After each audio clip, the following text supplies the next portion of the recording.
yaitu melihat Allah Subhanahu wa ta'ala. Tapi ingat bahwa melihat Allah ini jangan kita gambarkan seperti kita melihat barang atau benda atau manusia. Tapi di sana ini gambarannya adalah menyaksikan keindahan Dzil Jalali, yaitu menyaksikan keindahannya zat yang maha agung. Wallahu a'lam, kita tidak tahu bentuknya, tidak tahu bagaimana gambarannya. Radhiyallahu ta'ala anhum maradu'an, dan itu diberikan kepada orang-orang yang diridhoi Allah Subhanahu wa ta'ala. Allahumma rzuqna ridhoka, ya Allah berikanlah rizki kepada kami berupa engkau meridhoi kami. Makanya ada doa Allahumma inna nas'aluka ridhoka wal jannata wa na'udzubika min sakhatika wan nar. Ya Allah, kami meminta kepada engkau, meminta ridhonya engkau, meminta surganya engkau, wa na'udzubika min sakhatika wan nar, dan kami berlindung kepada engkau agar dijauhkan dari bendu. Kalau bahasa Jawanya bendu, yaitu murkanya engkau dan dari siksa nerakanya engkau. Itu salah satu doa agar kita dimudahkan masuk surga. Nah, kemudian sekarang nikmat yang paling tinggi itu apa, Pak? Yaitu salamun qaulam mir rabbir rahim. Arti mudahnya yaitu mendapatkan salam dari Rabbir Rahim, yaitu dari Tuhan yang maha penyayang. Ayaslimu alaihim qaulan ayyakulullahu lahum qaulan, yaitu Allah memberikan penghormatan kepada hamba-hambanya yang masuk surga. Itu adalah puncak dari nikmatnya surga. Dan itu nanti akan ada hubungannya sama Isra Mi'raj, terutama di Mi'rajnya baginda Nabi Muhammad SAW. Bagaimana gambarannya? Nanti di acara tanggal 26. Panjenengan hadir, Pak. Nanti saya uraikan sedikit. Warubiya an Jabir radhiyallahu ta'ala anhu annahu qala alaihi salatu wassalam bainama ahlul jannati fi na'imihim idh sata'alahum nurun farafa'u ru'usahum fa'ida rabbul izzah qad ashrafa alaihim min fawqihim. Ada riwayat hadis dari Jabir bin Abdillah. Jadi Jabir bin Abdillah ini termasuk sahabat yang sepuh. Beliau ini lintas generasi, dari generasi baginda Nabi Muhammad SAW, generasinya Sayyidina Ali, generasinya Sayyid Hasan Husain, generasinya Sayyid Ali Zainal Abidin, generasinya Sayyid Bakir bin Ali. 5 generasi, umurnya 94 tahun. Dan termasuk beliau ini adalah sahabat yang menyelamatkan cara syariat, cara beragama yang ringan. Seperti contoh, panjenengan kalau sholat ada yang bawa pakaian seragam, tulisannya entah operation maintenance, entah trakindo, entah apapun, itu barokahnya Jabir bin Abdillah. Jadi Jabir bin Abdillah dulu itu ketika sholat, beliau datang, Pak, dari barak menuju masjid, bawa jubah, bawa gamis, bawa sorban, bawa peci dan seterusnya lengkap. Tapi ketika sudah masuk di dalam masjid, beliau itu kemudian melepas semua pernak-pernik yang nempel. Sorban dicopot, jubah gamis dicopot, tinggal satu yaitu sarung. Kemudian sarungnya ini hanya dipakai dengan cara akidan izarahu ala atiki, yaitu diikat di atas leher. Jadi kayak koki-koki gitu loh. Nah, itu dipakai untuk sholat. Saat generasi tabi'in dihujat habis-habisan, "Hei Jabir, kamu ini sahabat senior, tapi kelakuanmu kok kayak gitu? Datang bawa gamis, kemudian setelah sampai masjid kamu lepas. Apakah itu yang dicontohkan oleh Nabi?" Nah, kemudian Jabir itu marah. Zaman saya hidup bareng Nabi, nggak pernah Nabi itu namanya larang saya sholat seperti ini. Tapi kenapa engkau ini tidak pernah ketemu Nabi, justru malah melarang saya? Padahal syaratnya sholat itu kan menutup aurat, bukan pakai gamis. Abu Jahal pakai gamis, Pak. Tidak hanya Nabi, sahabat saja. Abu Jahal itu juga penyuka gamis. Tukang sapu jalanan di Arab Saudi, bengkel mekanik pakai gamis juga. Bahwa gamis itu adalah sunnah bagi yang mampu. Kalau tidak mampu berarti ya sunnahnya belum ada. Yaitu adalah salah satu apa yang namanya kontribusi Jabir bin Abdillah dalam hal beragama.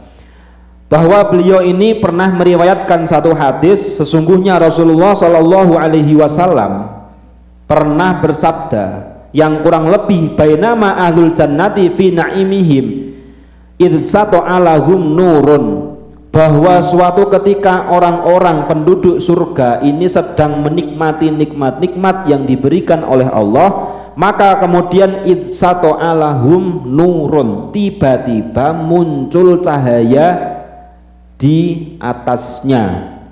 Farafa'u ru'usahum, kemudian mereka ahli surga ini mengangkat kepalanya begini, melihat ke atas. Setelah melihat ke atas, faidan, maka ini dinamakan idzan fujaiyah kalau dalam ilmu nahwu gramatika Arab. Rabbul izzati qad asrafa alaihim min fauqihim, maka tiba-tiba di atas ini adalah Rabbul izzati qad asrafa alaihim min fauqihim, bahwa zat yang maha luhur, zat yang maha agung ini kemudian muncul di atasnya. Pokoknya sekali lagi jangan gambarkan Allah ini seperti manusia pada umumnya, tidak. Faqala assalamu alaikum ya ahlal jannah. Nah, tiba-tiba setelah hamba-hamba Allah di surga ini mengangkat kepalanya, muncullah suara assalamu alaikum ya ahlal jannah. Salam untuk kalian semua wahai penduduk surga. Dan salam itu adalah dari Allah Subhanahu wa ta'ala. Makanya ayatnya salamun qaulam mir rabbir rahim. Salam qaulan ini ucapan, mir rabbir rahim dari zat yang maha penyayang. Dan bentuknya ya kayak tadi, itu gambaran, itu gambaran. Kemudian fadzalika makna qauluhu ta'ala salamun qaulam mir rabbir rahim, dan itu adalah salah satu makna dari ayat salamun qaulam mir rabbir rahim. Fayanduru ilaihim mayanduruna ilaihi ta'ala, maka di situ Allah melihat hambanya dan hambanya ini melihat Allah. Enggak tahu kita gambarannya melihatnya ini bagaimana, wallahu alam. Wala yaltafituna ila syai'in min na'imin madamu yanduruna ilaihi.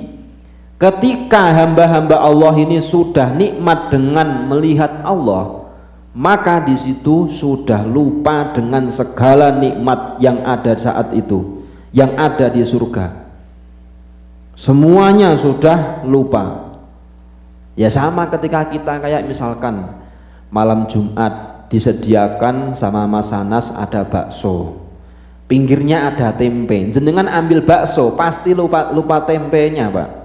Ya kayak seperti itu, bahwa saking nikmatnya melihat Allah sampai-sampai lupa dengan nikmat-nikmat yang lain. Para sahabat dulu itu kalau mereka ini memandang wajahnya Nabi, mereka itu lupa dengan anak istrinya, lupa dengan harta-hartanya, saking nikmatnya melihat memandang wajahnya Nabi Shallallahu Alaihi Wasallam. Apalagi kalau melihat Allah. Panjenengan misalkan melihat bangunan rumah yang sangat megah, senang, apalagi zat yang membuat segala-galanya, pasti lebih senang. Nah, itu adalah gambaran apa namanya melihat keindahan Allah Subhanahu wa taala. Maka ketika Allah melihat hambanya, hamba tersebut pasti akan lama memandang Allah Subhanahu wa taala. Fayansaunan na'im kullahu biladzati musyahadati jamalidil jalali. Maka mereka ini lupa dengan nikmat-nikmat yang ada di surga sebab saking nikmatnya menyaksikan keindahan zat yang maha agung. Hatta yahtajiba anhum fayabqa nuruhu wa barakatuhu fi diyarihim hatta yarawnahu saniyan wa salisan. Selama masih bisa memandang zat yang maha agung, mereka tidak akan pergi, akan dipandang terus. Itu nikmat yang ada di surga, dan itu adalah puncaknya nikmat di dalam surga. Wakila taslimu alaihimul malaikah min rabbihim wa qala muqatil tadkhulul malaikah ala ahlil jannah min kulli babin yaquluna salamun alaikum ya ahlal jannah mir rabbikum rahim. Nah, itu tadi pendapat yang pertama. Sekarang pendapat yang kedua, riwayatnya Muqatil, yaitu para malaikat ini akan masuk ke dalam surga dari berbagai pintu sambil membawa salamnya Allah untuk hamba-hamba penghuni surga. Jadi salamnya nanti malaikat lewat sebelah sana, muter semua. Mereka bareng masuk, assalamualaikum ya ahlal jannah. Kemudian di situ ya ahlal jannah min rabbikum rahim. Salam untuk kalian semua wahai para ahli surga dari Tuhan kalian zat yang maha rahim. Maka nikmat, puncak dari nikmat yang ada di surga adalah mala ainun ro'at wala udhunun sami'at wala khotoro ala qalbi bashar. Itu juga puncak yang dialami oleh Rasulullah Shallallahu Alaihi Wasallam ketika Mi'raj, yaitu mala ainun ro'at. Mata itu tidak pernah memandang apapun. Wala udhunun sami'at, telinga kita tidak pernah mendengarkan satu ucapan yang sangat indah. Wala khotoro ala qalbi bashar, hati kita punya punya azam. Kalau bahasa saya itu kerentek.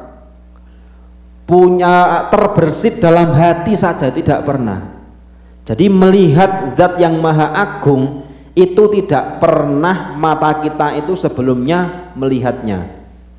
Mungkin kalau sekarang kita pernah melihat ciptaan Allah yang sangat indah, mungkin Makkah Madinah, atau telinga kita pernah mendengarkan kalimat atau ucapan yang sangat indah, bacaannya imam-imam di Arab Saudi atau Haramain. Wala khotoro ala dhihni bashar, hati kita tidak pernah terbersit sedikit pun dalam hal kenikmatan yang ada. Misalkan saya pengen makan sop buntut, nah itu kan ada Pak, dalam hati kita kan ada. Tapi ketika melihat keindahan zat yang maha agung, hati kita tidak pernah itu namanya terbersit untuk bisa melihat. Itu saking tingginya derajat nikmat yang ada di surganya Allah Subhanahu wa ta'ala, yaitu menyaksikan keindahan Allah. Tapi sekali lagi jangan sampai kita ini menggambarkan zat Allah. Jangan sampai, karena kalau kita sekali saja menggambarkan zat Allah kayak manusia atau kayak apa, itu bisa murtad, karena Allah ini berbeda dengan kita. Jadi Allah itu berbeda dengan kita, tapi yang harus kita imani bahwa nanti di surga itu ada nikmat yang paling agung, yaitu salamun qaulam mir rabbir rahim, bahwa kita di surga mendapatkan salam kehormatan atau ucapan dari zat yang maha penyayang dan itu tidak pernah kita dapatkan sebelumnya, baik itu sebelum kita mendapatkan ataupun sebelum kita hidup di surga, yaitu hidup di dunia. Saking nikmatnya, dan itulah yang didapatkan oleh Rasulullah dari yang namanya Mi'raj. Maka nanti di Mi'raj itu ada namanya at-tahiyyatul mubarakatus sholawatut thayyibatulillah. Kemudian dijawab oleh Allah, assalamu alaika. Nah, normalnya kalau bilang ka itu ada di depannya, Pak. Kalau panjenengan bilang assalamualaikum Pak Ustadz, berarti di depan panjenengan ada saya atau ada ustadz yang lain. Tapi kalau tidak ada, berarti tidak pakai kum. Dalam ilmu gramatika Arab, ilmu nahwu, ka itu ada di depannya atau ada di sekitarnya. Begitu juga ketika kita ini sholat, ketika kita membaca sholawat, kita ini diajari oleh Allah bahwa baginda Nabi itu ada di sekitar kita, yaitu assalamu alaika ayyuhan nabiyyu, salam untuk engkau wahai nabi, warahmatullahi wabarakatuh. Jadi ketika kita salam, ketika kita baca tahiyat, ketika kita baca sholawat, itu diajari oleh Allah bahwa nabimu itu ada di dekatmu. Jadi engkau itu harus bisa merasakan itu. Nah, itulah kenapa Nabi itu selesai dari Mi'raj turun cerita kepada para sahabat, beliau tidak bisa menggambarkan saking nikmatnya melihat zat yang maha agung. Mudah-mudahan kita semua tergolong sebagai hamba yang masuk surga. Amin Allahumma amin. Kita lanjutkan di pertemuan yang akan datang. Mari kita akhiri dengan khatimul majlis. Subhanakallahumma wa bihamdika asyhadu an la ilaha illa anta astaghfiruka wa atubu ilaik. Wassalamualaikum warahmatullahi wabarakatuh.